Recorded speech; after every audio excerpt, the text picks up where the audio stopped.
Astro. Assalamualaikum warahmatullahi wabarakatuh. Saya Silvi Lailatul Mauludfia dengan NIM T2019-4056. Di sini saya akan menjelaskan tentang pengertian SDA atau sumber daya alam.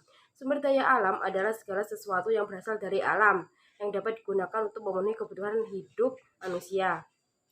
Yang tergolong di dalamnya tidak hanya komponen biotik seperti hewan, tumbuhan, dan mikroorganisme, tetapi juga komponen abiotik seperti minyak bumi, gas alam, berbagai jenis logam, air, dan tanah. Sumber daya alam terbagi menjadi dua jenis berdasarkan sifatnya, yakni sumber daya alam yang dapat diperbarui dan sumber daya alam yang tidak dapat diperbarui. Sumber daya alam yang dapat diperbarui jumlahnya sangat banyak hingga tidak terbatas. Contohnya seperti air, udara, tanah, tumbuhan, sinar matahari, hewan, dan lain-lain. Sedangkan sumber daya alam yang tidak dapat diperbarui jumlahnya sangatlah terbatas dan semakin menipis setiap waktunya. Contohnya seperti gas alam, batu bara, minyak bumi, bahan tambang, dan lain-lainnya. Di sini saya akan menjelaskan sumber daya alam berdasarkan jenisnya. Sumber daya alam berdasarkan jenisnya dibagi menjadi dua. Yang pertama, sumber daya alam hayati atau biotik dan sumber daya alam non-hayati atau abiotik.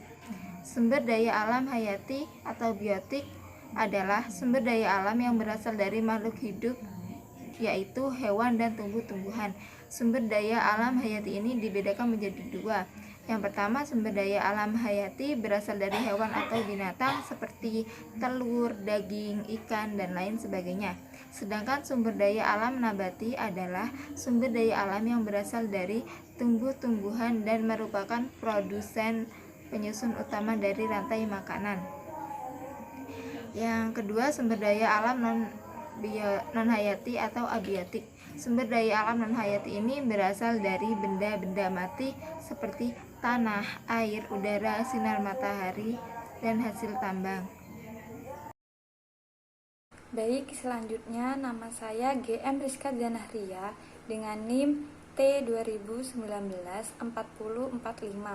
Di sini saya akan menjelaskan manfaat sumber daya alam. Yang pertama, sebagai bahan makanan.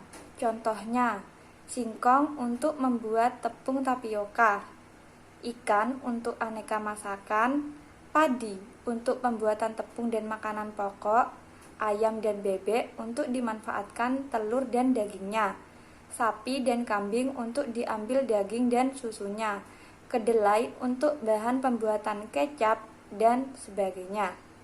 Yang kedua yaitu sebagai pembangkit listrik. Sumber daya yang dapat diperbarui yang bermanfaat untuk pembangkit listrik adalah cahaya matahari dengan sistem sel surya, angin, uap, maupun air juga dapat dimanfaatkan sebagai sumber tenaga pembangkit listrik. Yang ketiga, sebagai bahan pembuat peralatan, yaitu seperti kayu, merupakan salah satu sumber daya alam yang dapat diperbarui. Kayu bermanfaat untuk membuat alat-alat memasak, alat untuk membangun rumah seperti tangga, pintu, dan jendela. Kayu juga berfungsi sebagai bahan pembuatan meja dan kursi.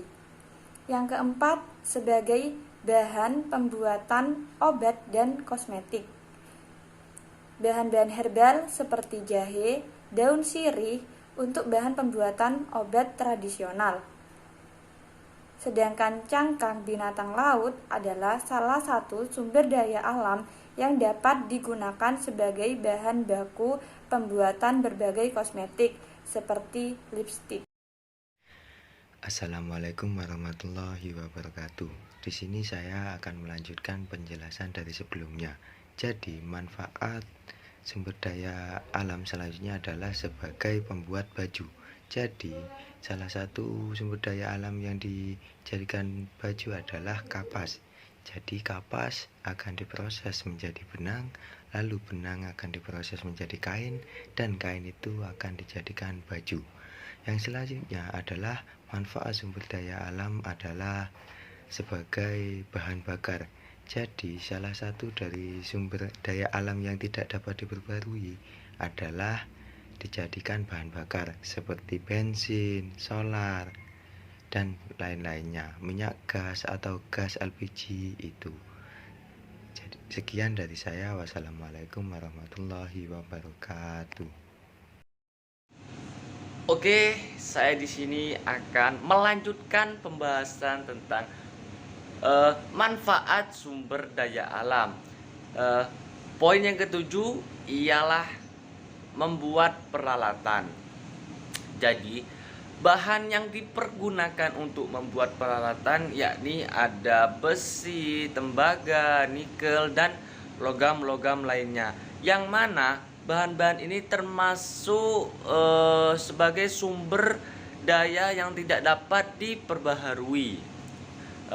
Jadi logam-logam ini bisa dipergunakan atau manfaatnya bisa dijadikan sebagai alat-alat dapur, alat-alat tukang, terus mesin-mesin industri, bahkan sampai membuat kerangka pesawat ataupun kapal seperti itu. Oke, dan yang terakhir ada membuat perhiasan. Jadi sumber daya alam yang tidak dapat diperbaharui dengan mudah dengan waktu yang singkat yakni ada gold atau emas, terus diamond atau berlian, perak, dan lain sebagainya. Jadi diamond and gold atau berlian dan emas ini mempunyai harga jual yang tinggi, yang mana banyak diminati oleh masyarakat atau dibeli, yang mana nanti bisa dijadikan investasi. Manfaatnya dijadikan perhiasan ini contohnya seperti dibuat seperti kalung, cincin, dan alat perhiasan lainnya seperti itu. Terima kasih. Kurang lebihnya saya mohon maaf yang sebesar-besarnya bila mana ada tutur kata, tingkah laku, dan lain sebagainya yang kurang berkenan di hati viewers atau yang menonton ini. Saya mohon maaf yang sebesar-besarnya. Wassalamualaikum warahmatullahi wabarakatuh.